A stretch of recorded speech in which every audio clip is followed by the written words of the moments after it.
पाकिस्तान की तारीफ करने पर कन्नड़ एक्ट्रेस और कांग्रेस नेता राम्या के खिलाफ देशद्रोह का केस दर्ज किया गया है। हाल ही में इस्लामाबाद में राम्या ने कहा था कि पाकिस्तान नर्क नहीं है। इसी को लेकर कर्नाटक के कुर्ग में विट्ठल गौड़ा नाम के वकील ने राम्या के खिलाफ देशद्रोह का केस दर्ज कराया। गौड़ा ने राम्या पर भारत का अपमान करने और पाकिस्तान की तारीफ कर भारतीयों को भड़काने का आरोप लगाया है। विवाद पर सफाई देते हुए भी राम्या ने विवादित बयान दिया। नहीं, मुझे नहीं लगता है कि मैंने कुछ गलत किया है। नहीं, एब्सोल्युटली नॉट। मैंने क्या किया, मैंने सिर्फ मेरे जो व्यूज है मैंने वो बोल दिया और उसमें कुछ गलती भी नहीं है। Of course I would remain in India because this is where my home is and I have my dogs here and I wouldn't leave my dogs for anything. I have filed case against ex-parliament member Ramya.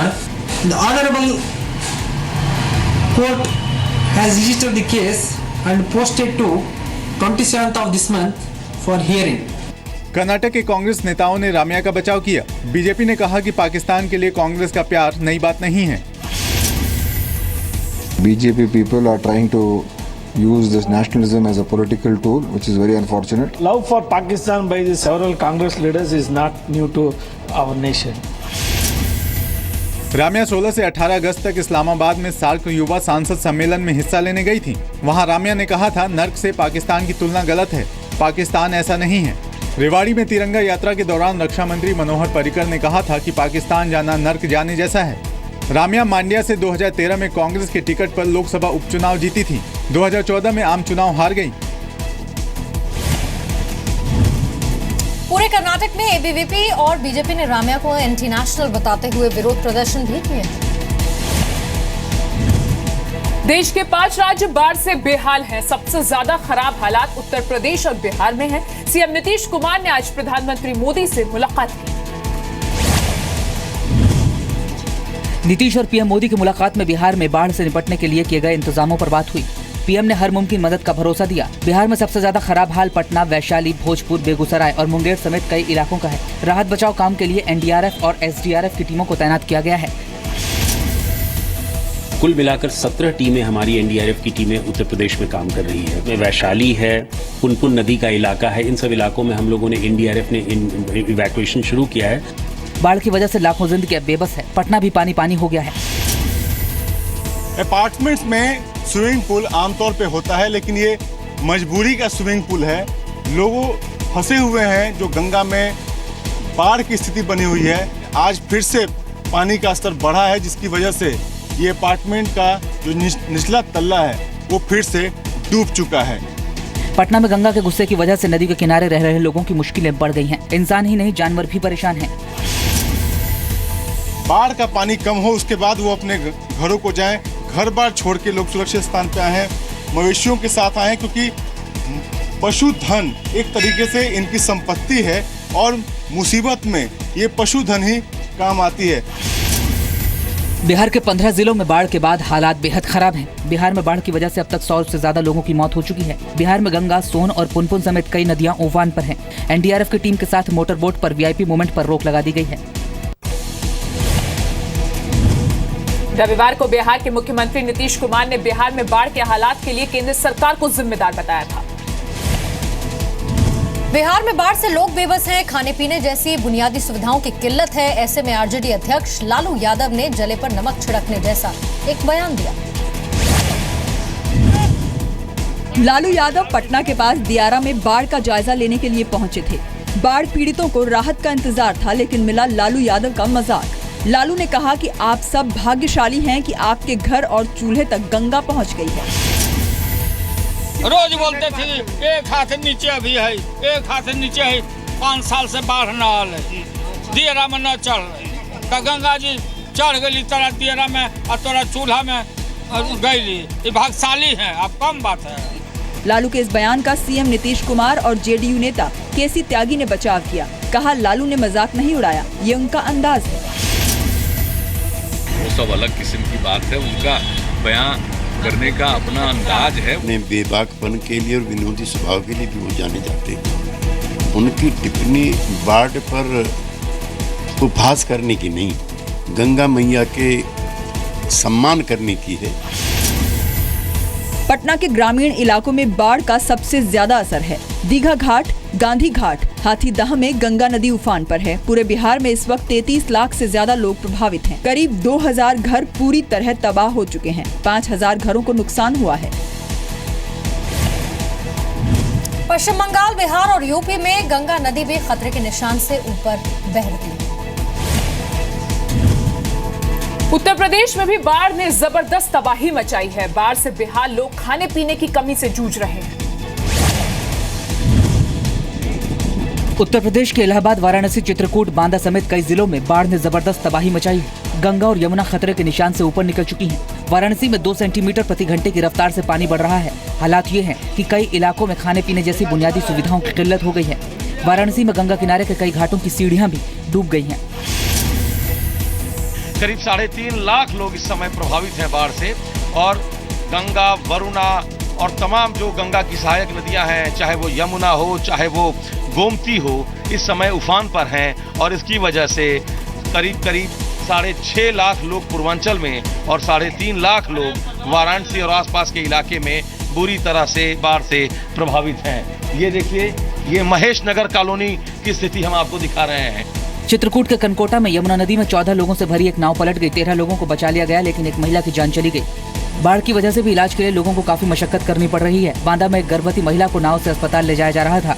उसी दौरान नाव में ही महिला ने एक बच्ची को जन्म दे दिया। यूपी के बाढ़ प्रभावित इलाकों में राहत और बचाव काम के लिए एनडीआरएफ की कई टीमों को तैनात किया गया है। 5 टीमें उड़ीसा से उत्तर प्रदेश के लिए आ चुकी हैं, और वो बलिया, गाजीपुर और इलाहाबाद में उनको डिप्लॉय किया जा रहा है। उत्तर प्रदेश के 24 जिले बाढ़ से बुरी तरह से प्रभावित हैं। बाढ़ की वजह से पूरे यूपी में अब तक 40 लोगों की मौत हो चुकी है। यूपी में गंगा, यमुना, शारदा और घाघरा का जलस्तर खतरे के निशान से ऊपर निकल गया है। राजस्थान, मध्य प्रदेश और उत्तराखंड के कई इलाके भी बाढ़ से बुरी तरह से प्रभावित हुए हैं। रियो ओलंपिक में एथलीट ओपी जैशा को पानी न मिलने के आरोप पर विवाद बढ़ चुका है। जैशा के आरोपों को एथलेटिक्स फेडरेशन ऑफ इंडिया ने गलत बताया है। जैशा ने कहा था ओलंपिक में अपने इवेंट के दौरान वो दौड़ती रहीं, लेकिन किसी भारतीय अधिकारी ने उन्हें पानी या एनर्जी ड्रिंक तक नहीं दिया। जवाब में एथलेटिक्स फेडरेशन ने कहा जैशा और उनके कोच ने ही रेस के बीच में पानी या एनर्जी ड्रिंक लेने से मना कर दिया था। एएफआई पर पलटवार करते हुए जैशा ने फिर कहा कि वहां कैमरे लगे थे, सच्चाई उसमें रिकॉर्ड है। मेरा स्पोर्ट्स का करियर में इतना साल हो गया, मैं स्पोर्ट्स कर रही हूँ। एक इवेंट नहीं, मैं 1500 मीटर से होकर 42 किलोमीटर मैराथन तक भागती हूँ। मैं आज तक कोई कंप्लेंट नहीं किया ना फेडरेशन के लिए।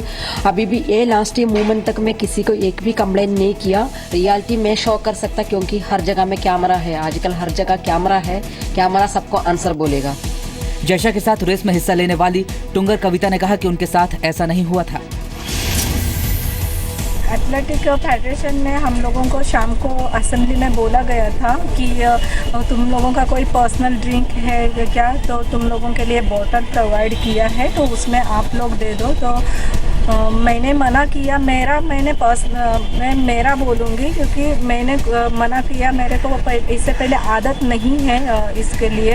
एक बेवजह तूल दिया जा रहा है। असली चीज़ वो जो हमारी खुद की कमजोरी थी, उसको ढकने के लिए बात की जा रही है जहाँ पर कि पानी नहीं मिला और ये नहीं मिला। ओपी जैशा का आरोप है कि महिला मैराथन के दौरान वो 42 किलोमीटर तक बिना पानी के दौड़ती रहीं। जैशा ने कहा था कि रेस पूरी होने के बाद वो 3 घंटे तक बेहोश रहीं और मर भी सकती थी। जैशा ने बताया कि तबीयत बिगड़ने के बाद उन्हें अस्पताल में ग्लूकोज भी चढ़ाया गया था। जैशा के मुताबिक हर देश की तरफ से अपने रनर्स के लिए 2 किलोमीटर पर स्टॉल्स लगाए गए थे, लेकिन भारत के स्टॉल्स पर कोई नहीं था।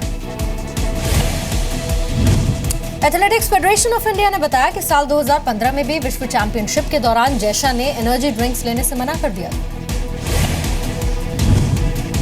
असम में बीजेपी नेता के बेटे को उग्रवादी संगठन उल्फा ने किडनैप कर लिया। आईएसआईएस के अंदाज में फिरौती मांगी। फिरौती मांगने का ये वीडियो उल्फा ने जारी किया है। इसमें हरी टी शर्ट पहने घुटनों के बल बैठा लड़का असम के बीजेपी नेता रत्नेश्वर मोरन का बेटा कुलदीप मोरन है। वीडियो में कुलदीप के चारों ओर 5 नकाबपोश किडनैपर्स हथियार के साथ पीछे खड़े हैं और आईएसआईएस के अंदाज में 1 करोड़ रुपए की फिरौती मांगी। वीडियो में कुलदीप मोरन पिता अपने चाचा और असम के सीएम सर्बानंद सोनोवाल से अपनी रिहाई की अपील कर रहा है। फिर अगर उल्फा की एक्टिविटी बढ़ रही है तो ये एक खतरे का संकेत है। उल्फा का कहीं दोबारा से पुनर्जन्म ना हो जाए, दोबारा से सक्रिय ना हो जाए, इसके लिए वो सतर्क रहे। कुलदीप को 1 अगस्त को उल्फा ने अरुणाचल प्रदेश से किडनैप किया था। कुलदीप के पिता रत्नेश्वर मोरन जिला स्तर के बीजेपी नेता हैं। रत्नेश्वर मोरन के मुताबिक उनके पास इतने पैसे नहीं हैं कि वो अपने बेटे को रिहा करा सके। कुलदीप मोरन के चाचा बोलिन चेतिया भी बीजेपी के विधायक हैं। पुलिस का कहना है कि वो वीडियो की विश्वसनीयता का दावा नहीं कर सकती। फिलहाल कोशिश कुलदीप को छुड़वाने की है। दिल्ली से सटे गुरुग्राम में एक पब में बाउंसर्स ने मिलकर कुछ युवकों की जमकर पिटाई।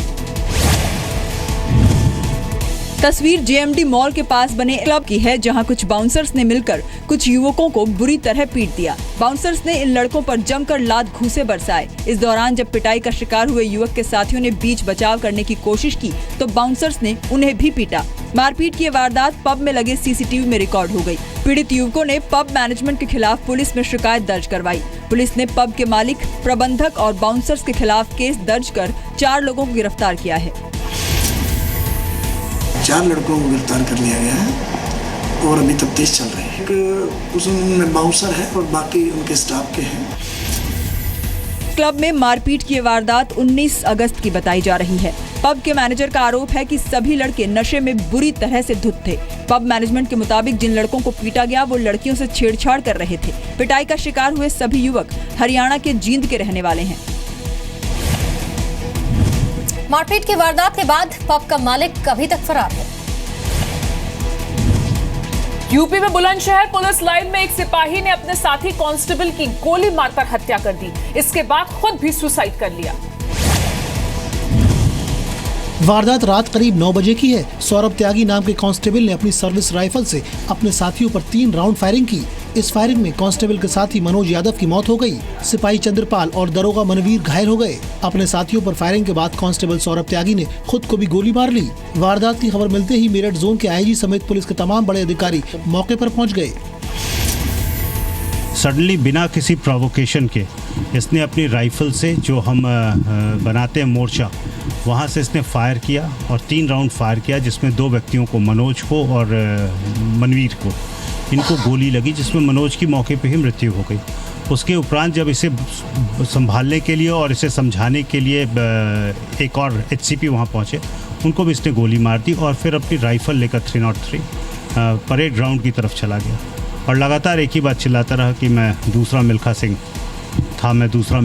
था। अब देखना होगा क्या कारण था, क्या हुआ था, उसकी दिमागी हालत कैसी थी, और वो वही लाइन रिपीट करता रहा और फिर उसने अपने को गोली मार ली। सूत्रों के मुताबिक कांस्टेबल सौरभ त्यागी छुट्टी न मिलने की वजह से नाराज था। खुद को गोली मारने से पहले सौरभ ने अपनी पत्नी और पिता से भी बात की थी। कांस्टेबल सौरभ त्यागी ने महज 3 दिन पहले ही पुलिस लाइन में ड्यूटी ज्वाइन की थी। सौरभ त्यागी आजमगढ़ से ट्रेनिंग लेने के बाद बुलंदशहर आया था। पुलिस ने सौरभ की पत्नी से पूछताछ की। पत्नी के मुताबिक सौरभ ने जल्द ही छुट्टी लेकर घर आने की बात कही थी।